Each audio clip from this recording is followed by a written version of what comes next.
Mbak Riri, saksinya sudah kesini? Iya. Yang 4.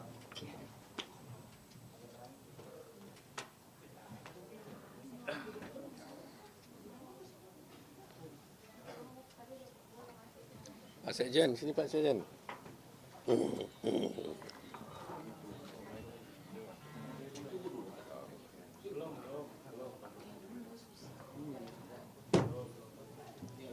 Kita tunggu sebentar ya.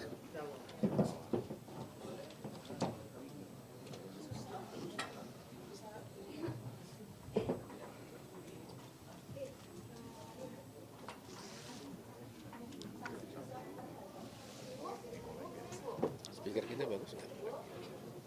Kurang menurut saya. Apalagi suaranya Pak Utet. Kenapa nggak? Nggak ikutan tuh, nggak berani. Nggak berani. Pram sini Pak. Tuh tender agak melepaskan diri. Pram sini. Kurang Pram. Satu lagi. Teguh. Sini, terus. Sampai ujung. Lagi. Terus sampai ujung. Oke. Oke, sip. Dah cukup. Tinggal satu lagi Teguh. Cukup. 1, 2, 3, satu lagi siapa? Teguh. Oh, lagi di kamar.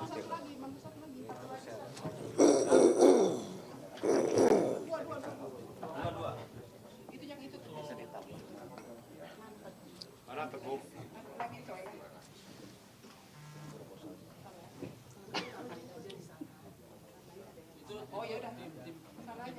Satu lagi Teguh, pergi ke WC.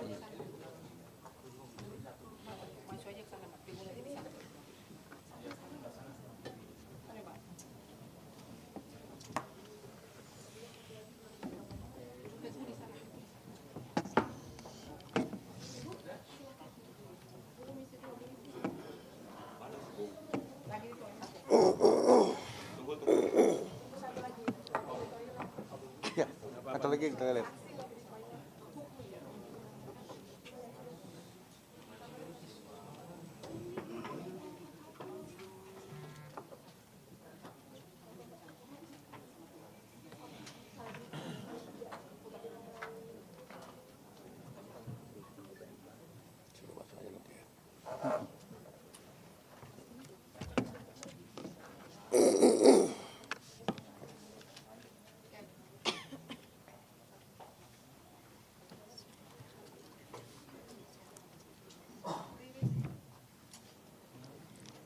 Teguh masih toilet sudah di sini.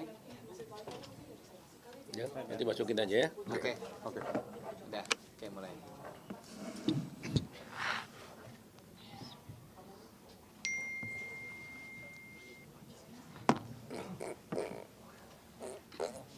Tes. Oke.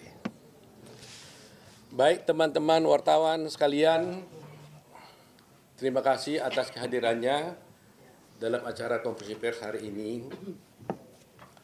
Hari ini kami mendapat tamu kehormatan Kang Deddy, semua pasti sudah kenal, Deddy Mulyadi, yang selama ini begitu aktif menaruh perhatian pada kasus Vina. Beliau itu banyak melakukan investigasi, pertemuan-pertemuan mengenai kasus Vina ini, sebagaimana kita ketahui bersama dan kita bisa lihat di vlog-vlog dia maupun di dalam video-video yang sudah ditayangkan di media sosial.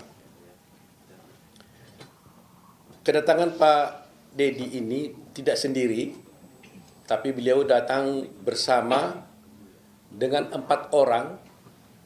Nanti kita jelaskan 4 orang ini adalah 4 orang saksi yang pernah diperiksa di Polda Jawa Barat dan juga pernah menjadi saksi dalam perkara Vina pada 2016 yang lalu. Selain 4 orang ini, kami juga kedatangan bersama dengan Kang Deddy 5 keluarga korban, keluarga daripada yang terpidana yang dituduh melakukan perbuatan pembunuhan sebagai pelaku pembunuhan Vina. Yaitu diantaranya orang tua daripada siapa? Eko. Jaya, Eko, Eko, Jaya, Suprianto, terus Eka Sandi, sama Hadi Saputra. Hadi Saputra. Jadi ini keluarganya ini datang. Bersama Kang Deddy mereka datang di sini mengadukan bahwa menurut keterangan daripada orang tua yang 5 orang ya berarti ya, 5 orang ini, sesungguhnya mereka ini tidak pernah melakukan perbuatan yang sudah dijatuhkan hukuman kepada mereka. Tetapi mereka dulu terpaksa mengakui dalam berita acaranya karena ada penekanan, penyiksaan terhadap mereka sehingga terpaksa mengaku. Itu cerita yang kami dapatkan dari keluarga orang tua daripada 5 orang tersebut. Di samping itu ada 4 orang di sini saksi. Yang 4 orang ini adalah satu bernama Okta ya. Mana Okta? Okta ya. Kemudian saudara Teguh. Nah, ini Teguh. Kemudian saudara Pramudia. Pramuji. Ya? Pramuji ya. Pramudia. Pramudia. Pramudia. Ya. Kemudian Ahmad Saifuddin. Saifuddin. Nah, 2 diantaranya ini pada waktu 2016 dulu itu adalah pernah menerangkan hal-hal yang sesungguhnya tidak sesuai dengan yang fakta yang sebenarnya. Tapi 2 diantaranya tetap konsisten dengan apa yang sebenarnya, yaitu adalah saudara Okta dan saudara Ahmad Saifuddin. Konsisten. Ini konsisten 2 orang ini. Sedangkan yang Pramudi ini, Pramudia dan Teguh datang ke kami dan tadi bertemu di atas menceritakan bahwa sesungguhnya apa yang saya ceritakan yang dulu itu tidak benar. Dan bermaksud untuk menyatakan mencabut semua keterangan mereka dan akan menyatakan yang sebenarnya. Sebelum Kang Deddy akan nanti bercerita, saya jelaskan dulu bahwa dalam rangkaian peristiwa pembunuhan yang dulu dilakukan ini, ada satu alibi yang sebenarnya mereka ajukan. Di mana pada jam yang sama, pada tanggal 27 Agustus 2016, sesungguhnya mereka adalah tidur di rumahnya Pak Lurah, Pak RT, Pak Parsen namanya ya. di rumah anaknya. Di rumah anaknya, ya, di rumah anaknya Pak RT. Pak RT-nya ada di sampingnya, di sampingnya. Nah, jadi coba bayangkan, lebih kurang di antara jam-jam tersebut, jam 9 sampai jam 10, jam 12, itu mereka-mereka ini katanya mulanya dari awal, dari sore, dari maghrib, mereka pergi dulu ke rumah, ke warungnya Ibu Nining. Dari rumahnya Ibu Nining, mereka pergi ke rumahnya bapaknya Hadi. Hadi, rumah Hadi. Dari rumahnya Hadi, lebih kurang jam 9, jam 10, mereka pergi ke rumahnya anaknya Pak RT. Dan tidur sampai pagi. Jadi artinya, peristiwa yang dituduhkan kepada mereka itu, yang terjadi di jam-jam yang sama, lebih kurang antara jam 10, jam 9, 10 sampai jam 12 itu, di hari yang sama, tanggal 27 Agustus 2016 itu, mereka itu berada di rumah RT. Di rumah anaknya ketua RT. Sehingga kalau ini benar, maka berarti peristiwa mereka melakukan pembunuhan itu adalah pasti tidak benar. Mereka mengatakan, saya tanya kepada Pramudia, coba jawab, kenapa saudara Pramudia dulu kamu mengatakan bahwa kamu sebenarnya tidak benar ada di rumah itu, di rumah RT, gitu ya? Nah, sekarang dia bilang sesungguhnya juga benar, dia ada katanya. Coba jelaskan dulu. Coba. Sebenarnya waktu ada wireless mic. Oke. Kita banyak kan gini kok hanya 2. Ada beberapa. Udah bicara aja. Langsung. Dulu saya di BAP tahun 2016 saya berkata yang sejujurnya. Oke. Saya berkata yang sejujurnya. Lalu itu diralat oleh polisi. Bilangnya kamu bilang tidur di situ, tapi Pak RT sama anaknya tidak mengakui bahwa anak-anak tidur di situ. Nah, maka dari itu saya merasa takut sendiri. Maka dibantulah diubah BAP seolah-olah saya tidur tidak di rumah Pak RT. Seperti itu ceritanya. Nah, itu waktu berita acara di polisi. Ketika kamu diperiksa di pengadilan, apa yang kamu sampaikan? Waktu di pengadilan saya berbicara jujur seadanya. Saya bilang tidur di situ. Waktu kamu tidur di situ, melihat nggak yang 5 orang ini yang sedang dipenjara sekarang itu ada di situ juga tidur? Melihat. Melihat ya? Melihat. Baik, setelah itu, kemarin katanya kamu ada diperiksa lagi. Diperiksa. Tanggal berapa itu? Tanggal 4 apa? Juni Juni. Di mana kamu diperiksa? di Polda. Di Polda. Kamu bilang apa yang sebenarnya di sana? Bilang sejujurnya juga. Apa itu? Ya bahwa saya tidur di situ tuh. Oh, jadi berita acara kamu di situ di BAP kemarin? Cuma bukan diralat sih, jadi kayak diomongin benar aja, kamu bilangnya tidur di situ, sedangkan Pak RT-nya tidak mengakui bahwa anak-anak tidur di situ, bilangnya gitu. Terus? Jadi kan saya ngerasa takut lagi. Lagi? Emangnya kamu dipukul? Ya sekarang kan saya kan udah punya keluarga, nggak kayak dulu lagi Pak, jadi saya takut. Jadi kamu ngomong apa jadinya? Ya saya bilangnya tidur di rumah lagi gitu. Jadi nggak di situ, nggak di tempat RT lagi katanya? Enggak. Oh, jadi yang benar yang mana? Yang benar saya tidur di Pak RT. Oh, jadi bolak-balik nih. Makanya tadi saya marah sama kamu kan? Saya bilang kalau kamu berbohong, maka akan ada orang yang korban lebih jahat daripada penjahat sebenarnya kalau berbohong mengakibatkan orang lain masuk di penjara. Kan saya bilang tadi kan? Jadi saya nggak mau kalian ini berbohong. Nah, kalau kalian memang betul-betul memang malam itu ada di rumah RT, katakan itu kalian di rumah RT. Tapi kalau memang tidak, ya katakan kalian tidak di rumah itu. Jangan gara-gara kebohongan kalian itu ada orang masuk penjara. Seumur hidup lagi. Ya kan? Jadi ingat itu. Berbohong itu adalah merupakan kejahatan luar biasa juga. Ya. Jadi nanti kamu diperiksa lagi tanggal berapa nih? Besok. Ya katakan yang sebenarnya lagi lah. Kalau kamu betul-betul di rumah RT, tidur di situ, melihat 5 terdakwa ini ada di tempat itu pada waktu yang sama terjadinya pembunuhan, katakan dia ada di sana. Tapi kalau memang kamu betul-betul pulang ke rumah, nggak lihat, nggak tidur di situ, nggak melihat anak-anak itu ada di sana, ya katakan juga seperti itu. Kami Peradi mau bantu kalian kalau jujur, kami juga tidak mau dijadikan alat. Kita harus benar-benar membela kebenaran. Kang Deddy ini sudah begitu capek, mengeluarkan air mata, mengeluarkan biaya, waktu dan tenaga untuk bisa mengungkap kasus ini. Terima kasih nih Kang Deddy, luar biasa nih Kang Deddy ini. Ya, luar biasa. Kami sendiri merasa tersentuh sekali.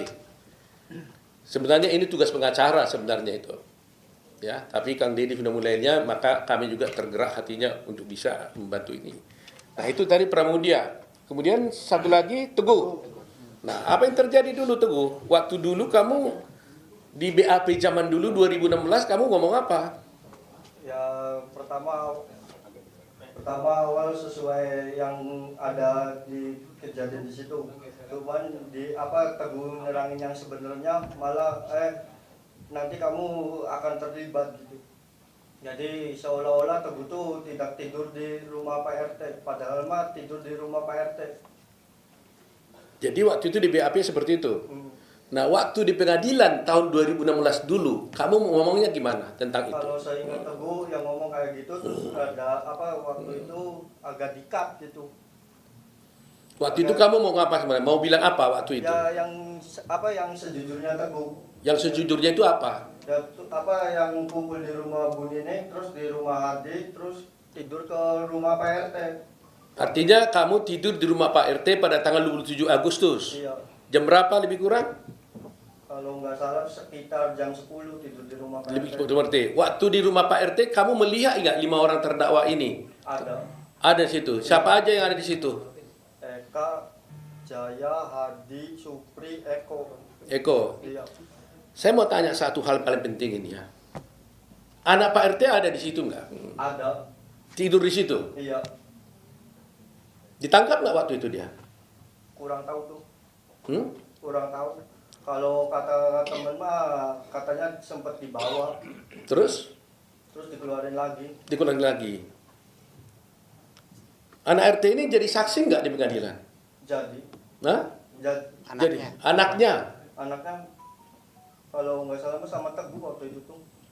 anaknya juga ada. Iya. Jadi saksi di situ. Ingat? Iya. Pasti ingat atau enggak? Nah, kalau gini-gini, kalau nggak pasti, jangan bilang pasti. Kalau nggak ingat, bilang nggak ingat. Jangan coba-coba menjawab yang tidak Anda tidak ingat. Anaknya, bapaknya ada pasti. Bapaknya ada. Adanya. Anaknya? Lupa sih waktu itu. Coba nanti kita cek di dalam berkas perkara ya. Ini Iya. contohnya seperti inilah. Jangan coba-coba ini ya. Nah, sekarang saya mau tanya. Kalian kan bilang bahwa kalian tidur di rumah Pak RT. Pak RT-nya tahu nggak kalian di rumah Pak RT itu? Di rumah anaknya itu? Tidak tahu. Hah? Tidak tahu Pak RT-nya kalau anak-anak tidur di situ. Tidak tahu? Artinya tidak ada di situ? Iya. Oh, tidak tahu? Mungkin dia di rumah sebelahnya. Di rumah sebelahnya? Iya. Soalnya rumahnya kan dekat-dekatan tuh, sebelah-sebelahan. Karena menurut berita acara, mungkin Pak Kandidi bisa jelasin, Pak RT ngomong apa Pak Didi ya? Iya. Jadi Pak RT-nya tidak mengakui anak-anak tidur di rumahnya anaknya Pak RT. Jadi Pak RT itu tidak mengakui Iya. kamu dan teman-temannya itu tidur di rumah anaknya. Iya. Itu berita acaranya begitu Pak RT. Iya. Padahal kalian Padahal tidur. tidur situ. Nah, ini peristiwa hukum yang akan luar biasa nanti. Pak RT tidak mengakui mereka ini tidur di rumah dengan lama. Jadi Pak RT tidak mengakui mereka ini tidur di rumah anaknya Pak RT. Sementara mereka ini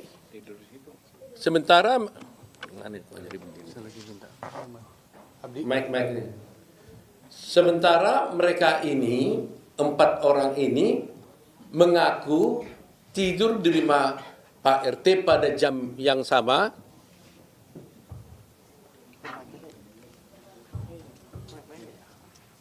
Ya, jadi Pak RT ini tidak mengakui mereka ini tidur di rumah Pak RT. Sementara mereka ini mengakui bahwa mereka tidur di rumah Pak RT pada waktu yang sama, bersama-sama dengan 5 orang terpidana yang sekarang di dalam penjara. Ini isu sentralnya di situ. Dan 5 orang terpidana yang ada sekarang ini juga mengatakan mereka tidur di rumah Pak RT. Artinya ada 9 orang yang mengatakan mengaku tidur di rumah Pak RT. Tapi hanya 1 Pak RT mengatakan tidak tidur di rumah Pak RT. Dan anehnya anak Pak RT ikut tidur bersama mereka. Tapi cerita tentang anak Pak RT ini sendiri kami tidak tahu. Kenapa dia tidak ikut menjadi terdakwa di sini? Karena menurut mereka sebelum ke rumah Pak RT, mereka itu sama-sama pergi ke warung Ibu Nining, kemudian kembali ke rumah Hadi bersama-sama dengan anak Pak RT, dan kemudian tidur di rumah Pak RT. Pertanyaannya, kenapa anak Pak RT ini tidak ikut? Atau karena memang dia tidak berbuat, atau memang tidak ada peristiwa atau apa, itu nanti menjadi bahan dari tim lawyer untuk mengusutnya. Nah, sekarang ada 5. Jadi kita tanya dulu. Okta gimana? Okta. Okta. Berdiri. Tadi udah ya? Belum. Ah, coba. Kamu juga tidur rumah Pak RT ya? Iya, tidur Pak. Dan rumah anaknya. Iya. Kamu juga melihat semua peristiwa itu bahwa melihat bahwa 5 terpidana yang sekarang di penjara itu ada bersama kalian? Ada. Ada ya. Termasuk anak Pak RT. Ada termasuk. Nah, jadi sebenarnya Peggy ada di situ kan? Tidak ada. Peggy tidak ada. Tidak ada. Mau dia, Peggy ada waktu itu kalian tidur bersama. Tidak ada. Kenal nggak dengan Peggy? Nggak kenal. Okta kenal nggak? Kenal karena satu daerah. Kenal. Tapi waktu itu dia nggak ada tidur bersama kalian. Teguh kenal dengan Peggy? Kenal.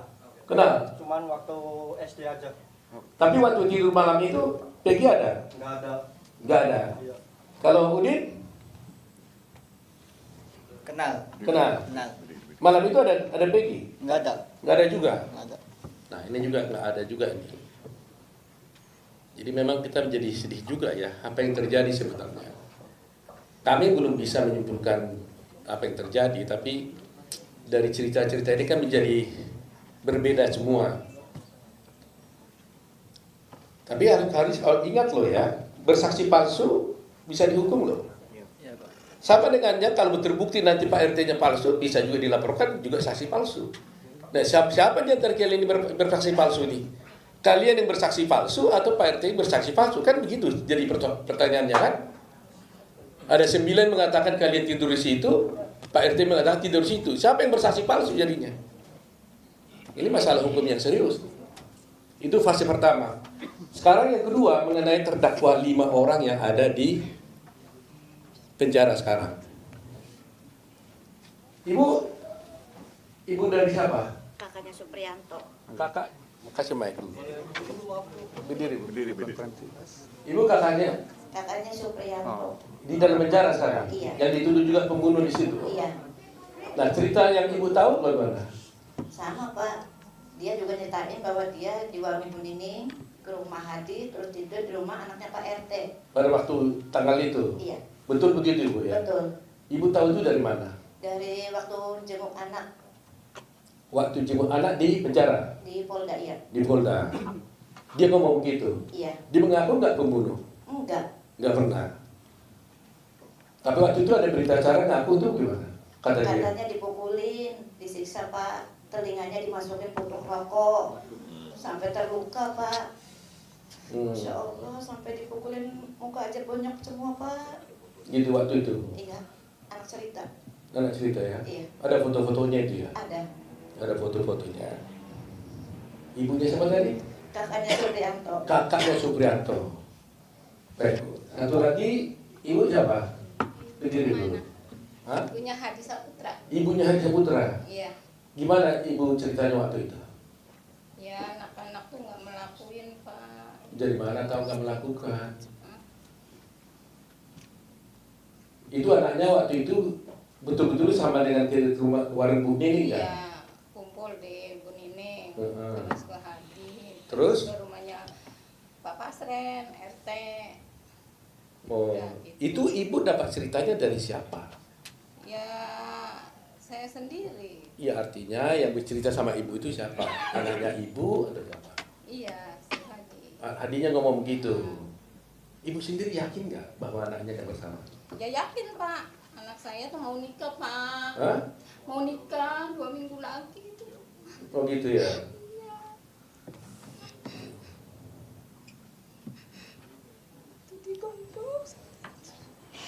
Jadi semua bilang begitu ya bahwa sesungguhnya mereka ada di tidur rumah Pak RT pada tanggal 7. Baik Bu ya. Baik. Jadi sekarang ini ibu siapa? Ya, Kak Sandi. Ibunya Eka. Eka. Bagaimana cerita ibu tentang itu? Paginya tuh saya tanya, Kak kamu dari mana? Tidur di rumah Pak RT katanya. Udah gitu aja. Tanggal berapa itu katanya? malam minggu. Malam minggu, tanggal 27 Agustus itu, Iya. 2016 ya. Dia cerita juga Kak bahwa mereka bersama-sama Iya. ke rumahnya Warung Ning, gitu ya. Ibu juga yakin ya Enggak. bahwa anaknya bersalah ya. Jadi apa yang ibu rasakan selama ini, kan dia udah penjara sekian tahun gitu. Apa? Kenapa dia mengaku pada waktu itu? Ya kan dia ngebelain adiknya. Hah? Adiknya nih. Bagaimana ceritanya? Ngebelain adiknya biar keluar. Kan 2 anak saya. Siapa satu lagi? Renaldi. Terus? Dia bisa keluar karena dia nggak ngaku terus. Jadi gimana katanya? Supaya Renaldi tidak ikut keluar, terus? Kakaknya tuh mengakui. Tapi itu tuh apa sih? Mike. Petunjuknya Jaya. Petunjuknya apa sih? Sudirman. Sudirman. Itu petunjuknya Sudirman. Katanya ini bawa ini gitu. Jadi anaknya Ibu Renaldi Sama Eka Sandi. sama Eka, nama anaknya. Mm-mm. Nah, Eka mengatakan dia mengaku asal adiknya tidak keluar. Yang minta ngomong itu siapa? Ardinya ngomong Bilang sama? sama saya, kan dia kan keluar. Udah dibonyok-bonyok itu juga Pak. Yang monyo-monyoin siapa? Ya polisi Pak. Polisi. Jadi polisi bilang sama si Eka, kamu harus ngaku gitu. Supaya nanti kalau kamu ngaku, Enggak, adiknya gimana? Ekanya ngomong ke adiknya, kamu itu harus keluar karena kamu tuh nggak salah, nggak pernah nongkrong. Dia mah di rumah aja Pak. Kalau Eka sih ya kumpul-kumpul. Nggak, maksud saya kan belain adiknya, dia adiknya supaya keluar, Iya. Ekanya harus ngaku gitu. Iya. Begitu Iya, nggak? iya betul. Nah, yang suruh harus ngaku itu siapa? Angga Sudirman kan Eka ini bawa ini, Iya. bawa ini. Iya. Jadi ya udah saya aja yang jadi korban gitu. Oh, Pak. Cukup tangannya aja. gitu, dijadikan cukup gitu aja. Iya. Untuk nyamatin adiknya. Oh, baik. Nggak ada yang satu. Sekarang ini ibu siapa nih? Punya Eka. Kalau ekanya ada, kalau adiknya nggak ada. Nah, gimana ibu tahu? Sama kayak gitu Pak. Sama. Ibunya, ini ibunya Eko ya. Sekarang Eko umur berapa sekarang, Bu? 35 Pak. 35. Waktu itu memang ibu yakin dan tahu bahwa dia tidur di rumah Pak RT malam itu ya. Ya anaknya paling nurut Pak. Suka bantu di rumah, nimbang-nimbang apa nggak bisa di pasar. Gitu. Tapi jarang main, kalau main jam 8 saya cari, saya tuntut pulang. Gitu Yang ya. pernah ini anakku. Iya. Kan ini kayak gini kita trauma Pak sampai sakit, sampai baru.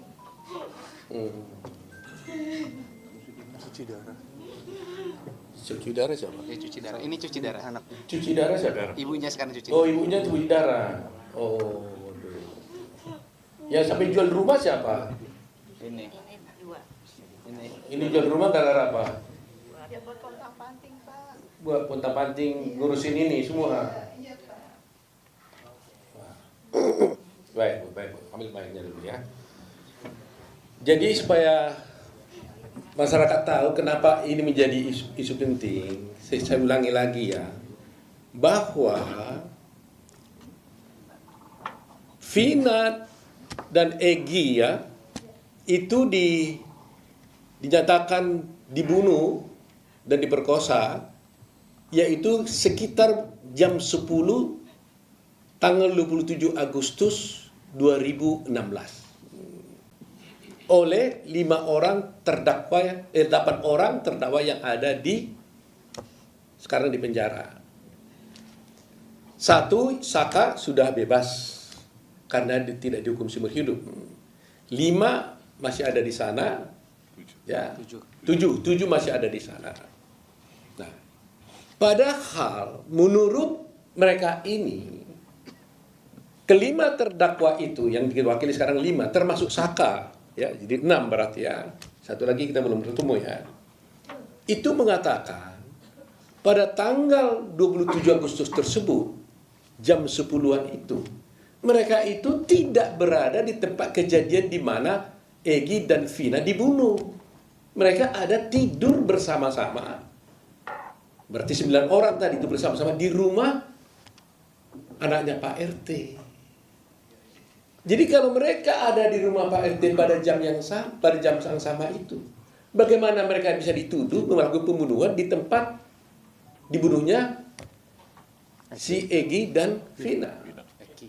Eki ya. Sehingga timbul pertanyaan, sebenarnya ada pembunuhan enggak? Kan gitu. Itu. Nah, kedua yang sudah saya jelaskan kemarin, biar jelas lagi. Yang didakwa di dalam perkara ini ada 11 orang. 11 orang.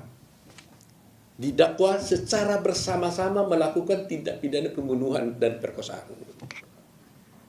Dari 11 ini, 8 sudah diadili. 3 dinyatakan buron. Kemudian terakhir ditangkap 1, yaitu namanya Peggy. Kemudian 2 orang lagi yang dinyatakan buron ini tiba-tiba dinyatakan diralat, itu adalah fiktif, artinya tidak ada. Padahal dalam dakwaan jaksa dikatakan yaitu Andi dan Dani, Andi dan Dani, yang kemudian oleh jaksa oleh polisi dinyatakan itu fiktif. Andi dan Dani ini dikatakan fiktif. Itu di dalam dakwaan disebutkan bahwa Dani dan Andi inilah yang membawa korban Vina dan si Eki ke flyover dengan naik sepeda motor diapit katanya. Mungkin kalau dibilang diapit itu dibonceng diapit ke flyover, sehingga terkesan matinya itu gara-gara kecelakaan. Itu dakwaan jaksa dan di situ juga putusan hakim. Nah, kalau polisi mengatakan Andi dan Dani itu fiktif, berarti ceritanya itu kan jadi aneh. Pertanyaannya, siapa yang membawa Vina dan Eki ini ke flyover? Apa bisa mereka itu ada jalan lagi kalau sudah mati? Siapa yang bawa? Ini aneh nih cerita ini. Jadi artinya berarti isi dakwaan itu fiktif dong. Karena Dani dan Andi sesungguhnya tidak ada. Padahal di dalam dakwaan disebut ada. Termasuk mukul-mukul lagi itu orangnya itu. Ya, kalau dakwaannya isinya fiktif, berarti tuntutannya juga dugaannya fiktif juga. Otomatis akibatnya apa? Ya akibatnya putusan hakim menjadi tidak benar. Karena di sana masih ada Dani dan Andi. Nah, ini buat kita masyarakat Indonesia harus memahaminya. Itu sebabnya kami Peradi terus terang aja prihatin. Mereka datang atas jasa bantuan dari Pak Kang Dedi, datang ke sini. Kang Dedi aja sudah berkomitmen dan berkorban banyak, apalagi kami Peradi. Oleh karena itu kami minta, kami tidak mau mengatakan membela, menyalahkan polisi, tidak begitu cara berpikir kami. Kami menginginkan sudah terlalu banyak kejadian-kejadian seperti ini. Termasuk Jessica Wongso, kasusnya kalian sudah lihat sampai masuk di Netflix. Saya melihat akhir-akhir ini, pameo di dalam hukum, waktu saya sekolah hukum pertama kali, sampai saya menjadi dosen, mengajar, sampai guru besar, itu kita diajarkan pameo, baik kepada semua sarjana hukum, termasuk yang kemudian menjadi hakim, jaksa, dan polisi. Lebih bagus membebaskan 1000 orang yang bersalah ketimbang menghukum 1 orang yang tidak bersalah. Itu memang kita anut. Karena betapa sakitnya orang tidak bersalah harus dinyatakan bersalah. Itu pelanggaran hak asasi luar biasa. Coba pada semua penegak hukum yang ada, kalau itu terjadi kepada anak kita, kepada saudara kita, putri kita, bagaimana perasaan Anda? Saya tidak menuduh nih, tapi kalau betul-betul terjadi ini adalah salah, error, bukan itu orangnya. Sedih sekali. Inikah penegakan hukum yang harus kita puja-puja itu? Nah, itu situlah tekad kami sekarang nih. Dan kami minta kalau boleh kepada Polri, karena ini masih ada penyidikan berlanjut, supaya penyidik-penyidik yang lama yang dulu menangani perkara ini jangan lagi ikut menangani perkara ini, supaya fair. Dan menurut cerita di dalam mereka ini, yang menangkap ini adalah ayah korban, polisi. Sebenarnya dia tidak boleh ikut di sini, konflik of interest nih. Seharusnya yang menangani adalah polisi yang lain, unit yang lain. Ini pun dia unit narkoba sebenarnya, tapi menangani perkara ini. Jadi sebenarnya gak tepat menurut saya. Seharusnya Polri menugaskan petugas yang lain. Jangan ayah korban, orang anaknya dibunuh, bapaknya yang mengusut. Pasti tidak objektif. Saya tidak menuduh dia bersalah dan sebagainya, tapi pasti secara emosional itu pasti tidak bisa objektif. Tidak tepat. Jadi saya mohon kepada Kapolri untuk selanjutnya, meskipun Peggy bukan klien kami dan tidak datang sini, tapi termasuk untuk mereka ini karena diperiksa sebagai saksi, kalau boleh, mohon yang memeriksa itu jangan lagi ada orang-orang yang dulu menjadi penyidik, supaya tidak terjadi konflik, supaya ada keterbukaan. Termasuk juga orang tua daripada korban sebaiknya tidak ikut dalam melakukan penyidikan itu lagi, penyidikan ini. Itu permintaan kami. Dan selanjutnya saya minta bantuan dari Kang Deddy untuk bisa memberikan penjelasan kenapa sih Kang Deddy kok begitu sampai mati-matian nih mau datang membawa mereka ke sini, sampai nangis beberapa kali. Saya lihat tadi juga saya di atas berdua nggak ada orang, nangis beliau nih. Saya sih nangis dalam hati saya, tapi beliau sampai adutkan air mata. Kalau saya sudah sering nangis menghadapi seperti ini. Jadi ini saya coba dengar suaranya Kang Deddy.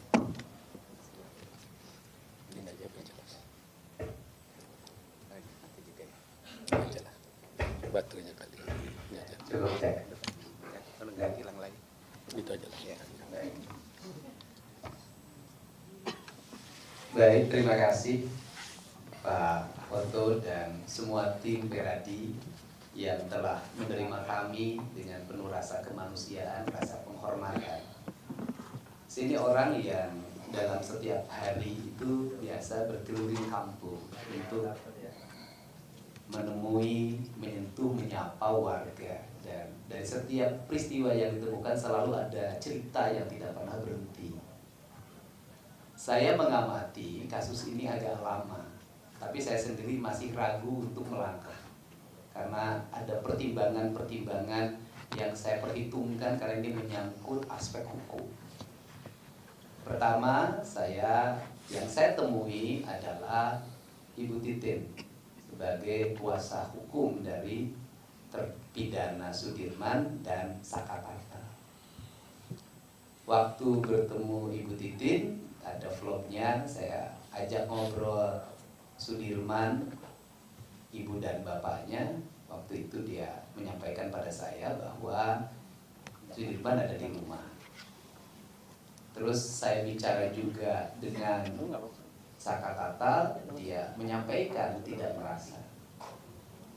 Kemudian setelah menyampaikan tidak merasa, dia bercerita bahwa waktu itu dia pada malam kejadian itu dibonceng sama pamannya ya Sadikun untuk pergi ke bengkel nganter temennya motornya mogok.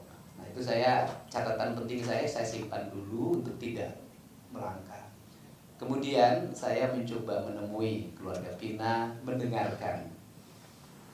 Dari apa yang saya dengarkan keluarga Vina, itu kan bercerita bahwa adiknya mengalami kecelakaan, Vina dan Eki itu ya. Kemudian diputuskan oleh Polsek itu adalah peristiwa kecelakaan tunggal dan sudah dikuburkan. Setelah itu ada yang kesurupan, namanya Linda. Jarak antara rumah Vina ke Linda ini agak jauh, hampir perjalanan 20 menit. Ketika mendengar kesurupan, itu berarti kan kakaknya Vina jalan selama 20 menit untuk menuju Linda. Saya ada pertanyaan sebenarnya di situ. Apakah yang kesurupan nunggu dulu datang direkam enggak ya? Ya, tapi kita anggap kesurupan itu ada.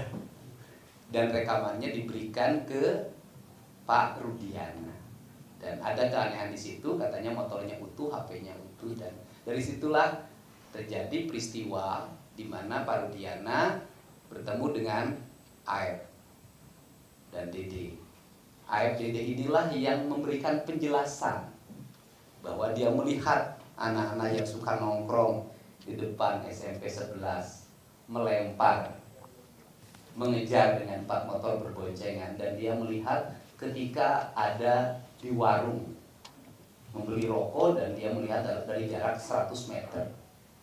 Ya 100 meter malam hari bisa melihat orang melempar dan mengejar, dan hafal satu-satunya sampai 8 orang. Bahkan kalau Aep mengatakan PGI pun dia tahu. Saya dari situ ya udah saya dengarkan, karena tugas saya waktu itu hanya mendengarkan. Saya tidak boleh menyimpulkan. Saya mendengarkan. Kemudian saya penasaran, saya pergi lagi ke Cirebon. Saya tanya, warung itu di mana sih? Ketika saya tanya warung yang di depan pencucian mobil, ternyata warung nasi, bukan warung rokok. Dan dia mengatakan bukanya sampai jam 4 sore. Saya geser terus ke ujung sampai ke bertemulah dengan warung Madura dekat lampu merah. Tapi jarak ke tempat nongkrong itu sangat jauh, lebih dari 100 meter. Pada saat itu saya didatangilah Peri. Peri ngomong pada saya, tidak percaya terhadap keterangan Aep. Saya di sini, saya tidak mungkin itu Pak, itu bohong. Nah dari situ saya agak mulai, nah ini harus siapa lagi saya tanya nih. Setelah itu saya bertemu lagi dengan menemui lagi Sakatata.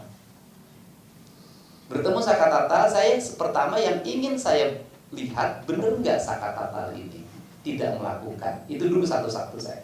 Saya pengen beresin dulu Sakatata. Maka saya bertemu tiba-tiba dengan Sadikun karena Sakatatanya berada di rumah Ibu Titin. Sadikun menjelaskan pada malam Minggu itu Sakatata ngumpul di sini di rumah ini bersama beberapa temannya. Kemudian dia di situ ngobrol dan kemudian motor temannya mogok. Ketika motor temannya mogok, maka motornya didorong. Istilahnya ada apa? Maka istilah Cirebon itu apa? Di step, kemudian di step itu terus kemudian melingkar hampir melewati jembatan flyover. Di jembatan flyover itu Sadikun gak berani lewat karena ada polisi. Dia tidak pakai helm, tidak punya SIM. Akhirnya dia belok ke kanan. Dari ke kanan itu menyampailah ke bengkel. Saya tidak percaya jujur aja. Maka saya ngajak rekonstruksi, walaupun saya bukan ahli bidang itu. Ayo kita mulai dari sini. Dan saya tidak memberitahu siapapun. Ayo kita rekonstruksi. Rekonstruksi itu yang motornya mogoknya datang, kemudian didorong, betul, belok ke kanan sampailah ke bengkel. Tiba-tiba saya ke tempat bengkel itu, saya bertanya langsung yang punya bengkelnya itu. Dia mengatakan betul pada malam itu ke sini. Setelah itu siapa lagi? Yang bawa motornya siapa? Sekarang lagi kecelakaan, kakinya patah 4. Saya temuin lagi. Ketika temuin lagi, dia menjelaskan malam Minggu itu betul Sakatata itu kesini bersama saya. Saya kan kalau melihat orang bohong, tiba-tiba ditanya, sama kan tidak bohong saya. Siapa sih yang bisa membuat rencana? Kan pasti ada seliknya. Belok jalan dan kemudian dia katakan saya lurus Pak. Biar polisi ada di situ, Tapi memang tidak lihat mayat korban. Kalau saya lewat, sudah.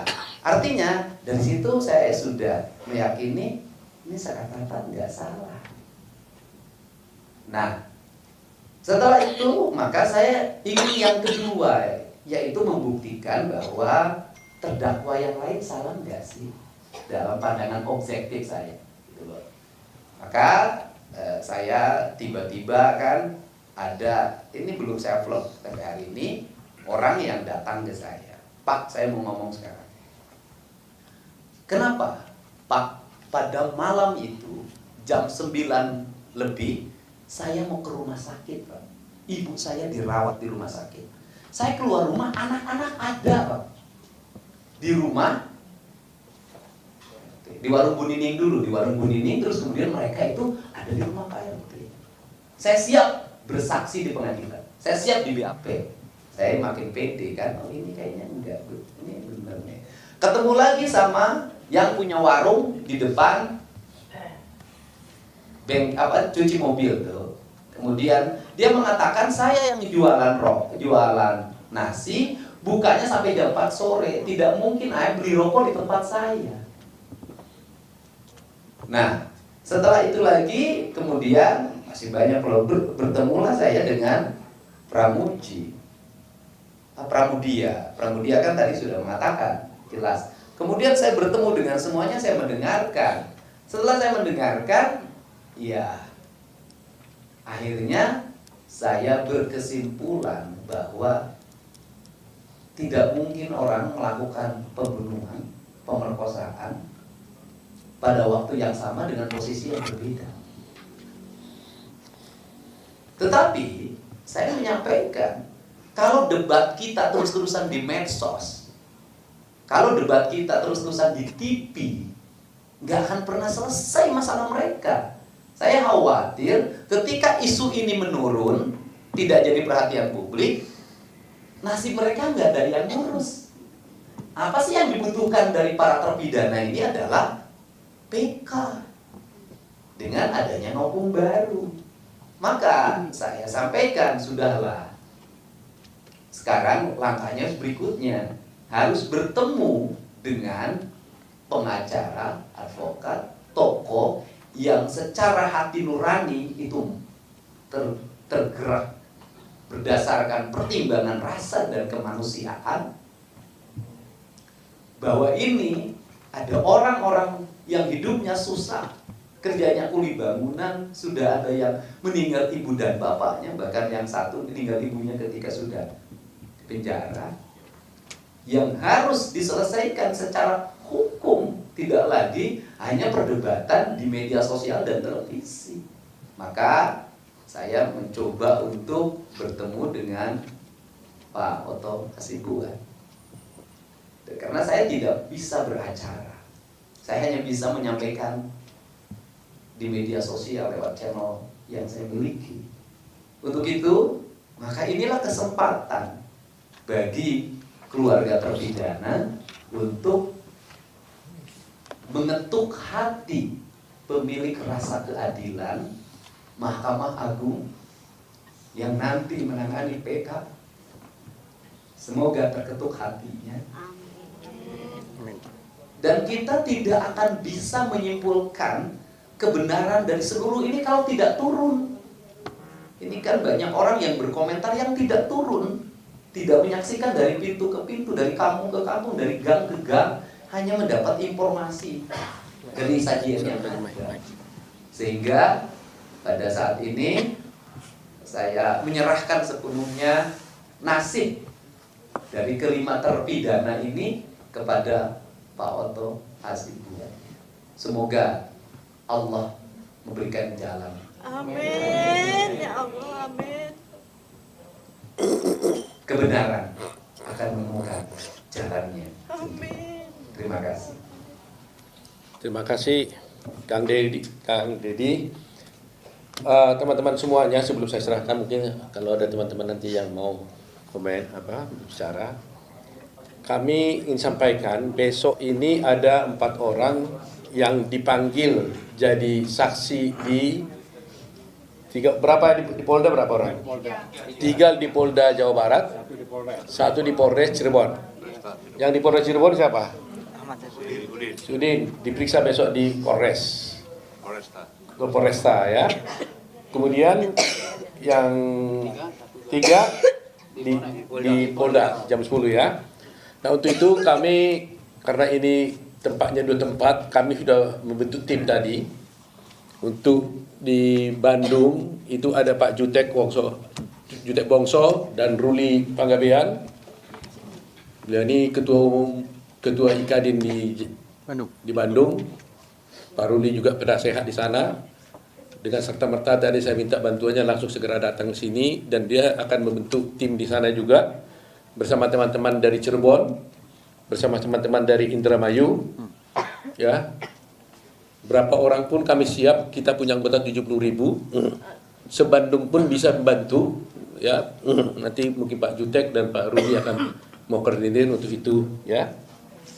Di samping itu, kami juga karena meskipun orang tuanya datang ke kami, tapi kalau 5 orang yang di sana yang terdakwa itu, yang terpidana itu tidak bersedia memberikan kuasa kepada kami, tidak berkeinginan, kami juga nggak bisa bantu untuk PK-nya.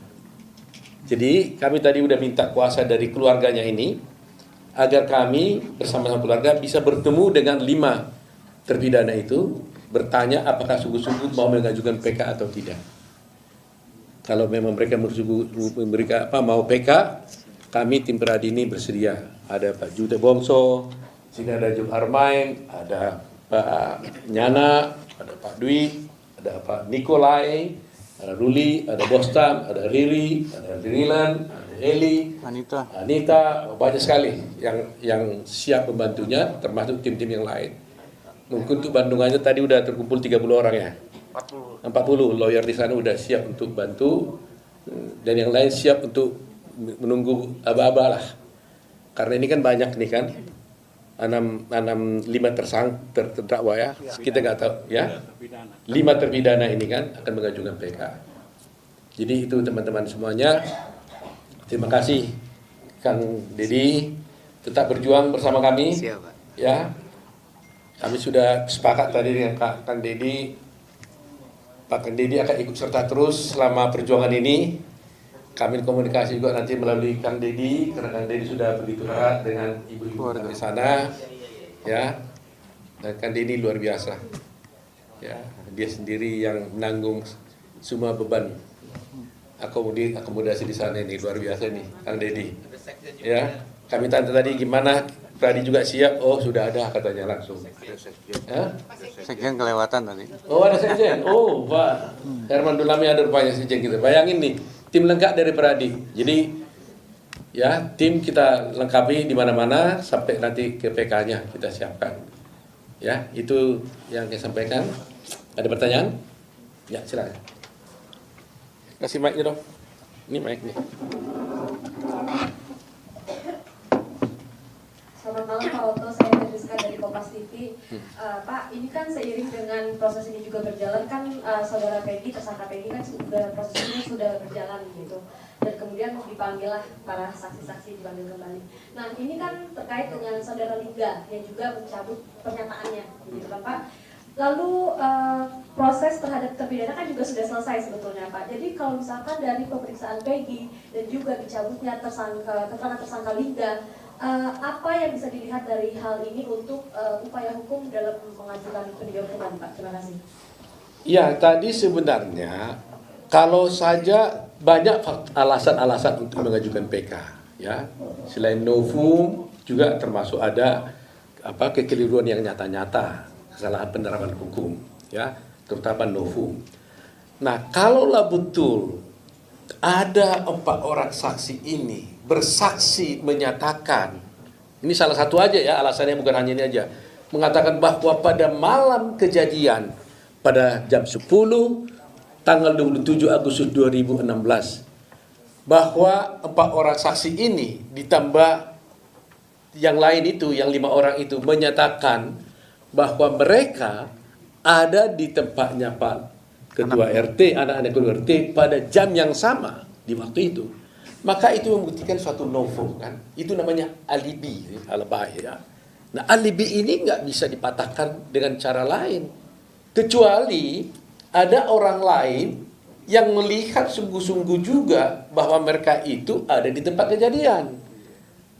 Nah, kalau itu ada yang melihat 5 orang itu melakukan perkosaan, pembunuhan, ada saksi mata, ya, baru menjadi hakimlah yang menimbang yang mana yang harus dia percaya daripada hal ini. Tapi sepanjang tidak ada saksi-saksi mata yang melihat kejadian itu, maka berarti fakta ini kan tidak bisa diabaikan dan harus dipertimbangkan bahwa mereka itu tidak bersalah, tidak berbuat. Itu kuncinya. Berarti ini satu dari sekian pertimbangan. Oh iya, hanya satu. Yang lain itu masih banyak sekali. Sama dengan termasuk tadi Dani itu sama Andi. Itu kan juga suatu pertimbangan kan. Bagaimana mungkin ada korban di satu tempat dibunuh, katanya dipindahkan ke flyover, sementara di dalam dakwaan disebutkan yang memindahkan itulah Dani dan Andi, padahal oleh polisi dikatakan Dani dan Andi itu adalah fiktif, nggak ada. Jadi gimana caranya dia jalan ke sana? Pakai apa dia bawa jalan ke sana? Itu apa yang bawa gitu loh? Apakah dibuat film lagi yang baru lagi bahwa ada yang bawa dia ke sana gitu? Setan mana yang bawa orang itu? Nah, itu berarti kan fakta juga. Akal sehat, common sense gitu kan? Nah, jadi kalau itu fiktif, ya berarti dakwaannya udah fiktif. Kalau ini udah fiktif, berarti semua ceritanya itu udah gak benar. Itu kira-kira Bapak. Tadi yang lain tadi? Tunggu pertanyaannya dulu. Oh, tambahin dulu. Silakan. Ini ada mic tuh. Kita kan selalu mendengar bahwa polisi selalu melakukan pengungkapan satu kasus itu dengan scientific crime investigation. Dalam hal pemeriksaan para saksi maupun terdakwa dan yang beredar di medsos katanya terjadi pemerkosaan, ya kan? Akan tetapi sampai sekarang tidak ada hasil labrim visum et repertum yang menyatakan terjadi pemerkosaan. Kalau dulu kami kuliah di Fakultas Hukum tahun 85-86, itu kami diberikan satu mata kuliah namanya IKK, Ilmu Kedokteran Kehakiman. Nah, di situ kita bisa melihat terjadi satu pemerkosaan itu berapa senti robeknya vagina, benda tumpul apa yang masuk dalam vagina, cairan apa yang masih ada atau melekat di vagina, berupa sperma dan sebagainya. Nah, sampai sekarang sperma itu tidak pernah diperiksa. Itu spermanya siapa? Sehingga bisa mengetahui bahwa siapa sebenarnya yang melakukan pemerkosaan. Apakah mereka antara Eki dan Vina? Itu mereka berdua yang tahu. Berdua itu mereka yang tahu. Tetapi untuk scientific criminal investigation itu harus dibuktikan bahwa terjadi pemerkosaan itu sperma siapa yang melekat atau ada di sekitar vagina.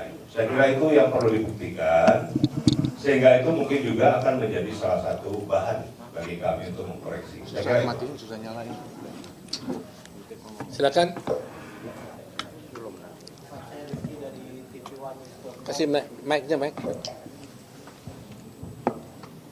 Ada mau bicara, ini ada mic. Saya Rizky dari tv1news.com. Bapak yang bertanya nih pandangan peran. Ini kan kasus awalnya dari kesurupan lalu diterima rekaman terhadap ayah almarhum Eki Rudiana dan diberikan laporan model A ya Pak, kepolisian ya Pak kalau tidak salah.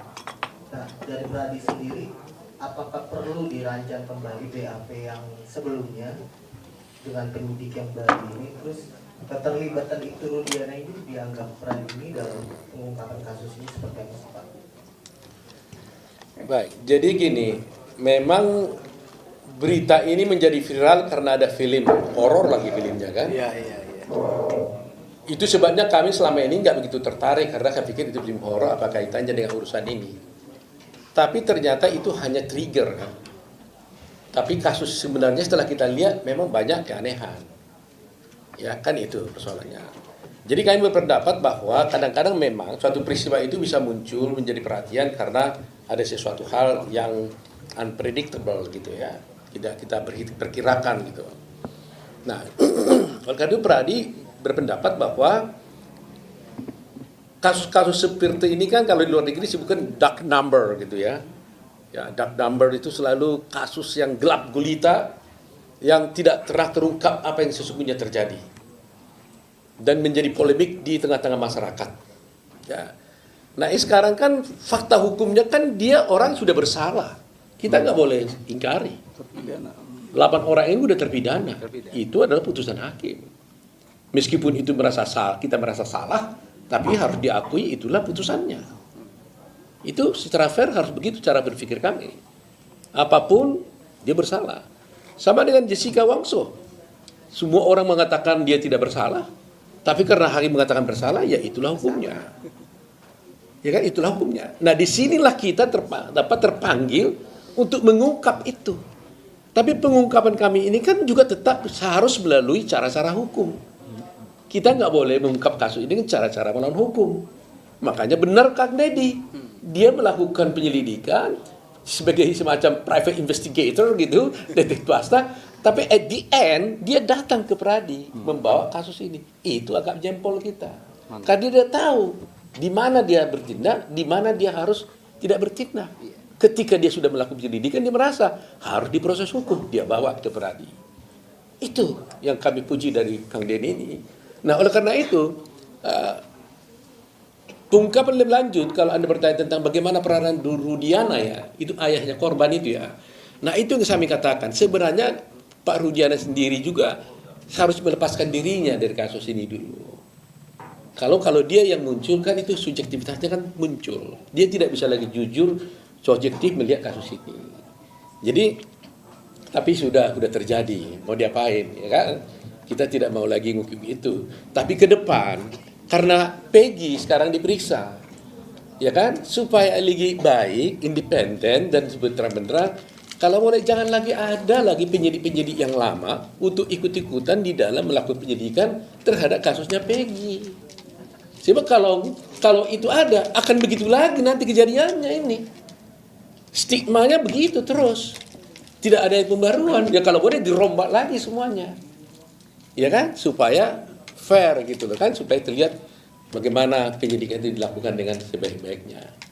Itu cara berpikir kita ini. Ada yang lain? Silakan. Baik. Kecil dulu. Francisca dari Nusantara TV. Mau nanya, ini kan berarti terkonfirmasi ya bahwa langkah hukum selanjutnya akan mengajukan peninjauan kembali begitu. Apakah itu berdasarkan keterangan dari 4 saksi ini aja atau sudah mempersiapkan alat bukti lain untuk melakukan peninjauan kembali itu? Karena kan dikatakan setiap kali bahwa kesaksian satu orang saksi bukanlah saksi gitu. Bagaimana memperkuat bukti-bukti lain kalau memang akan mengajukan peninjauan kembali itu? Terus yang kedua Pak, apakah selain polisi yang memeriksa, apakah Pradi sendiri mempertanyakan terkait etik hakim yang waktu itu memutus? Karena kan pada saat pengadilan tidak hanya satu terdakwa atau terpidana yang diputus bersalah, tapi bahkan ada 6 yang diputus gitu. Apakah mungkin hakim bisa melakukan kesalahan sebesar itu gitu terkait dengan terlalu banyaknya terpidana ini gitu? Baik. Pertanyaan pertama adalah bagaimana bukti-buktinya? Terus terang aja saya bisa katakan untuk PK itu kan bisa ada novum. Tapi di samping novum juga bisa juga adalah kekeliruan hakim dan kekeliruan penerapan hakim di dalam perkara itu. Jelas tadi kita lihat kalau ada bukti-bukti baru merupakan saksian baru, itu kan sudah novum semuanya itu ya. Nah di samping itu tentunya banyak sudah kami lihat. Saya nggak perlu ungkapkan semuanya, saya sudah baca putusannya. Itu sebenarnya sama tidak logis, tidak masuk akal seperti contoh tadi saya katakan tadi itu Dani dan Dani ini kan itu fakta kan novum baru itu kan. Itu kan juga novum. Andi dan Dani oleh di dalam putusan dikatakan ada, ternyata polisi sendiri mengatakan itu tidak ada. Itu kan novum, bukti baru. Ternyata ada sesuatu hal yang tidak benar dalam kasus ini. Nah, tapi di samping itu aja udah 2, ya kan? Itu aja 2. Lain lagi yang lain-lain nanti ya. Nah, di samping mendampingi terpidana untuk mengajukan PK, kami juga akan mendampingi para saksi-saksi yang 4 orang ini. Karena kalau dia diperiksa dalam kasusnya Peggy, maka secara langsung kalau Peggy ternyata juga dia adalah dibebaskan, otomatis juga menjadi novo juga yang ini kan, menjadi tidak benar lagi. Jadi memang ini betul-betul buat polisi, saya yakin ini betul-betul berat buat mereka. Ya, sudah menangkap Peggy. Masyarakat mengatakan nggak benar Peggy. Ya kan? Nah, kalau kemudian semua menarik berita acaranya mengatakan tidak pernah ada. Nah, nanti akan diperhadapkan nanti diperhadapkan antara keterangan mereka yang mencabut berita acara ini dengan adanya putusan hakim itu yang sudah ingkrah kan gitu. Nah, apakah bisa dikalahkan keterangan itu, putusan hakim itu dengan adanya keterangan-keterangan mereka itu? Itulah sebabnya kami katakan untuk bisa itu maka perlu harus PK. Karena seperti Kang Deddy bilang tadi, nggak bisa kita hanya ngomong-ngomong, nggak bisa hanya kita bantah-berbantah. Yang benar adalah ajukan PK, lihat hasilnya. Kalau hakim PK mengatakan dia tidak bersalah, selesai, gitu. Nah, kalau mengenai soal hakim, terus terang aja, memang apapun yang kita ceritakan ini, kita bertumpu dan konsentrasi semua masyarakat Indonesia melihat perilaku polisi dalam menangani perkara ini. Tetapi selalu saya katakan, tidak hanya polisi yang harus kita perhatikan, hakim dan jaksa juga harus menjadi perhatian. Jadi oleh karena itu Jaksa Agung tolong hati-hati juga dalam mengajukan perkara ini. Kalau menyatakan perkaranya PGP 21, nanti kita lihat lagi, tolong hakim juga hati-hati. Ya, jadi satu set ini harus sama. Tapi kalau satu setnya berbuat yang tidak baik, ya jelek juga buat negara kita. Tapi kalau satu setnya berbuat untuk yang baik, ya kita pujilah dia. Gitu. Jadi itu ya. Jadi soal apakah dia melanggar kode etik atau tidak, nggak bisa. Seperti katakan tadi itu, hakim meskipun putusannya salah, harus dianggap benar. Nggak boleh dituduh dia melanggar kode etik. Kalau kode etik itu adalah kalau dia melanggar perilaku hakim di luar atau dalam persidangan cara mengadili dan sebagainya, atau dia terima suap dan sebagainya. Tapi kalau tidak ada indikasi itu nggak bisa disalahkan. Gitu loh. Makanya dia menghukum demi keadilan yang berdasarkan ketuhanan Maha Esa. Yang ini sudah hampir nggak pernah lagi dia ini diperhatikan ya, sama saja lah. Ya, jadi itu yang menjadi pikiran kita gitu. Oke, ada lagi? Silakan. Ya. Izin, saya dari Radio El Sinta, Pak Ketua. Yang saya mau tanyakan, ini kan pasca kasus ini kembali kasus Vina, apakah keempat saksi ini nantinya akan mengajukan permohonan ke LPSK untuk kedepannya? Terus yang kedua, tadi Pak Deddy bilang ada rekonstruksi ya terhadap Saka dan lainnya. Itu rekonstruksinya itu letaknya di Kecomberan atau di Kepongkungan? Terima kasih. Silakan Pak Deddy. Iya, yang rekonstruksi itu dari rumahnya Saka ke bengkel. Rumahnya Saka itu kelurahan mana? Rumahan Karya Mulia, kan? Dari kecamatan Kesambi. Jadi dari situ direkonstruksi itu jalan, saya ikut naik motor bonceng terus. Oh ternyata memang alurnya nggak ada yang ke kanan, nggak ada yang kiri. Semuanya alur yang seperti yang dia ceritakan sama. Terus sampai ke tempat yang dituju itu kan mendadak. Saya katakan, bener nggak waktu itu bengkel kesini ada yang ngebengkel? Iya Pak, sampai malam. Terus mana yang mogok yang bawa motornya? Patah kakinya. Saya tanya lagi, iya Pak, sumpah memang dia ada. Gitu. Kemudian saya tanya, dulu di pengadilan, iya Pak, saya menyampaikan di pengadilan kalau yang punya bengkel, kalau yang patah kakinya nggak ke pengadilan. Dia di BAP dan mengatakan apa yang sebenarnya terjadi. Jelas ya? Ada lagi? Akan mengajukan ke LPSK kapan? Nanti kita pertimbangkan. Ya, kita bicara dulu dengan para saksi, kira-kira bagaimana kondisinya gitu. Tapi Ya. selama ini udah ada intimidasi belum Pak Terhadap Bang saksi ini langsung tanya aja. Kalian intimidasi enggak? Kalau untuk sekarang mah enggak ada. Polda enggak. Hah? Kalau untuk sekarang mah di Polda Di Polda nggak ada, ya? Nah, coba berdiri. Kalau untuk sekarang mah di Polda nggak ada, belum ada. Semuanya tempat-tempatnya itu yang nggak ada ya. Ada yang lain? Nggak ada. Jadi sementara nggak diintimidasi, tapi kemarin kasih berita acaranya kenapa berubah? Ya, saya ngerasa takut sendiri. Oh, bukan polisi dong yang salah dong. Kamu yang salah waktu gitu. Kenapa jadi takut sendiri? Karena apa? Ya karena saya kan sekarang udah punya keluarga sih Pak, takut yang lain jadi pikiran. Lo maksudnya kenapa jadi kenapa takut membuat yang takut kayak kebayang-bayang gitu Pak. Emangnya polisi bilang apa? Ya bilangnya terserah kamu sih, mau bikin BAP baru atau yang lama, cuma saya nggak mau tanggung jawab nih, dia bilangnya kayak gitu. Nah disitulah saya terpikir kembali gitu. Nggak mau tanggung jawab nih gitu. Iya. Jadi terpikir kembali, kenapa jadi berbohong? Iya, takut sendiri. Mental. Nah inilah lo mental. Jadi ini sebenarnya benar-benar kak kamu menyatakan ini? Mumpung di depan banyak wartawan nih. Benar. Kamu betul-betul nggak kamu itu tidur di rumahnya Pak RT pada tanggal 7 Agustus 2016 itu jam 10 bersama-sama 5 orang terpidana itu. Betul. Jangan besok kamu ngomong lagi di sana beda lagi. Jadi kita yang dibohongi lagi nih. Iya, enggak. Hah? Enggak. Betul nih, depan orang di seluruh Indonesia nonton nih. Saya tidur di situ. Kamu tidur di situ.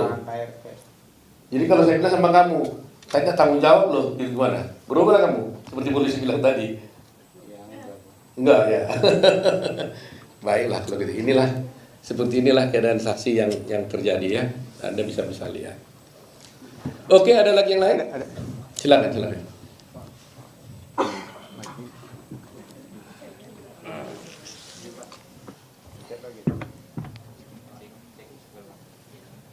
Ingin bertanya untuk saksi dalam kegiatan ini kumpul-kumpul gitu, apa rutin, apa hanya malam itu aja? Dan untuk para keluarga, tadi ada yang menyampaikan kalau Sudirman menunjuk kalau ini pelakunya. Sementara yang kita tahu Sudirman sendiri di belakangnya kamu. Terima kasih. Ya, siapa yang bisa jawab? Okta. Dalam rangka apa malam mingguan? Kumpul. Diri, kamu ganteng tapi belum laku. Oh, belum kawin dia belum, nih? Mbak. Biasanya bukan seperti biasa sih ya. Memang kalau setiap malam minggu itu nggak ada kegiatan, jadi itu kumpul-kumpul dan itu tidak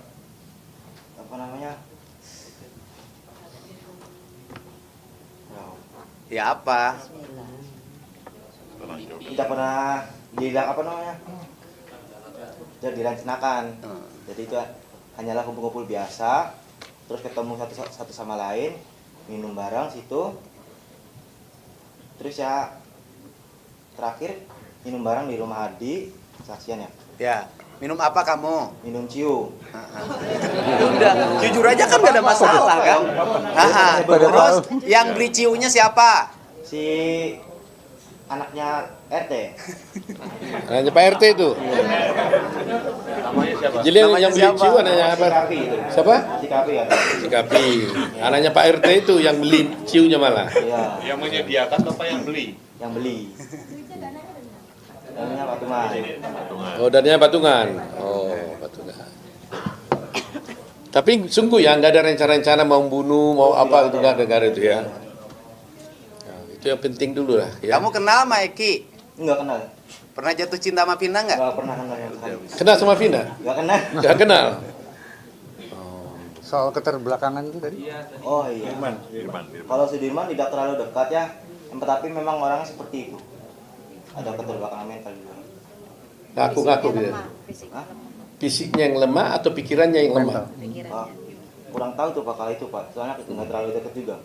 Kalau orang tuanya kemarin datang ke sini mengatakan itu pikirannya lemah sekali. Jadi kita berharap sebenarnya kalau dikatakan di depan polisi dia bersaksi gitu ya apa kata polisi dia ikut kata iya aja. Jadi kita harapkan sebenarnya dia diperiksa itu ya ada orang tuanya itu ketemu dulu gitu loh sebenarnya orang tuanya. Jadi supaya dia bisa merasa yakin gitu loh. Kalau tidak apapun dikatakan hari ini bilang iya iya, kalau bilang A, besok bilang B gitu, ngikut aja katanya. Itu versi orang tuanya Sudirman gitu. Oke, ada yang lain lagi? Habis. Cukup? Oke ya. Terima kasih ya. Terima kasih ya. Terima kasih.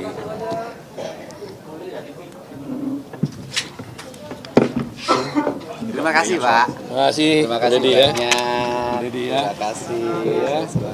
Terima kasih banyak. Ya. Terima kasih.